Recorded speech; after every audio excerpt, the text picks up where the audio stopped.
Hello everyone and welcome to ABECOIN, and it's good to see you and I'm glad you're here. But today we have a question.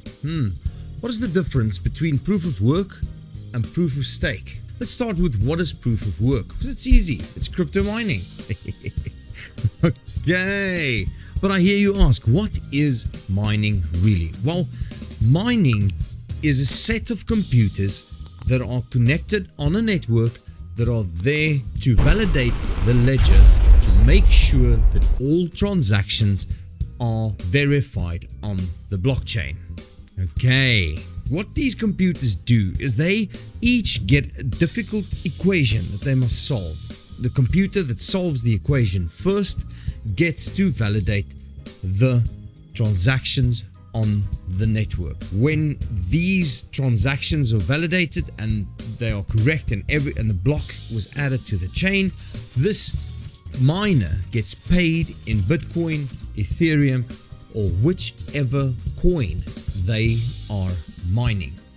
Okay, now this means that if you've got more computers, your chances are obviously bigger to mine to validate the transactions on that blockchain.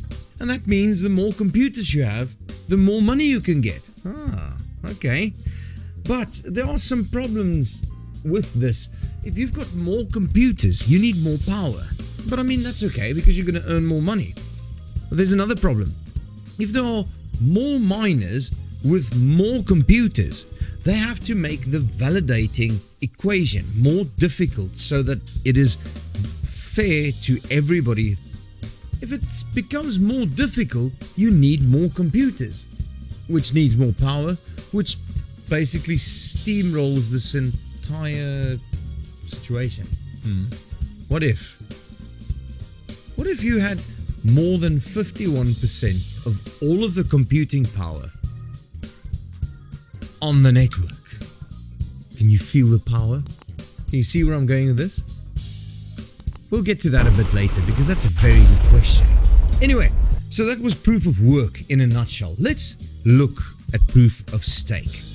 What is proof of stake? You have to stake a certain amount of your own coin as a minimum.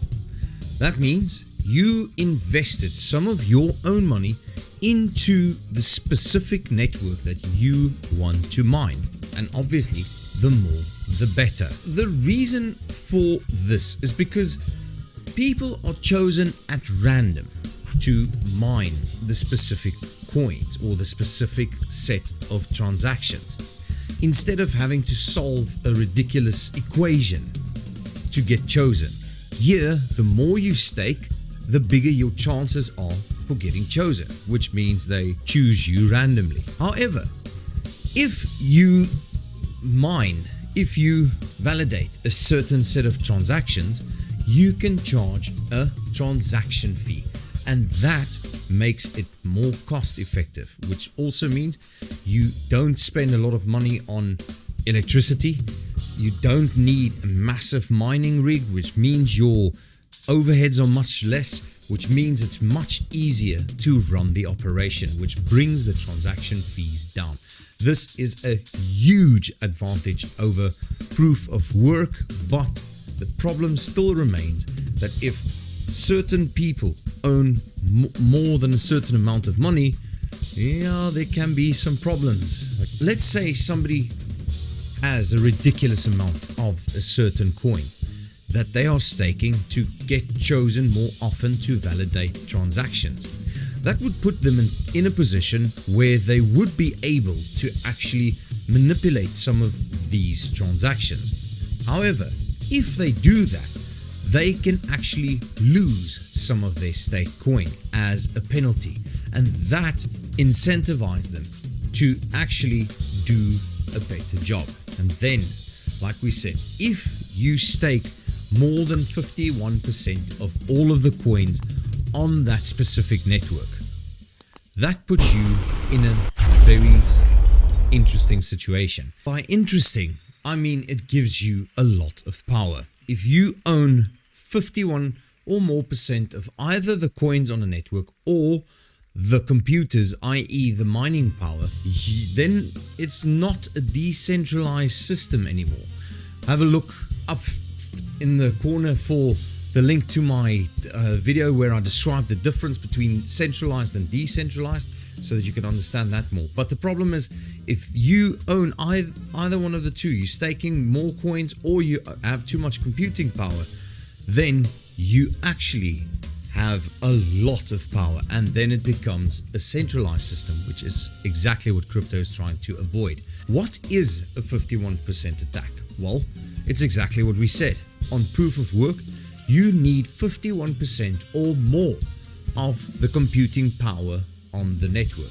This can be done in many ways. You can either go out and buy all of the computers you can find, or you can get many miners to work together. On proof of stake, you need to stake 51% or more of all of the coins on a specific network. However, this is exactly what cryptocurrency is trying to stay away from, because as soon as any one of these two happens, it becomes a centralized system, and that's not what crypto is for. And that's why a 51% attack is really not a good thing, because you can alter transactions, and the double spending problem comes back in again. Now, the double spending problem is a whole issue on its own. What this really means is, if you spend money, and in the time that it takes the bank to update the ledger to prove that you don't have money anymore, or the records where they say you don't have money anymore, you can basically spend your money again. And this is a very big problem, because if this happens, the bank must still pay the money, because the bank didn't make sure that you have the money to actually pay for whatever you're trying to buy. And then lastly, as we said, it's not decentralized anymore. And that is what crypto is basically for, to be decentralized. And I want to thank you for watching all the way to the end, and I want to ask you to subscribe, but more than subscribe, just like the video, just click a like, and let me know in the comments, which do you prefer? Which one do you think is the future? Do you think we're going to carry on with proof of work, or do you think we're going to go to proof of stake, or do you think we will actually find a new way of mining crypto? Because that is ultimately what's going to take crypto to the next level. But thank you guys anyway. Hit the like button. I want to ask you to watch this video next, so I'll see you there. Until later, goodbye.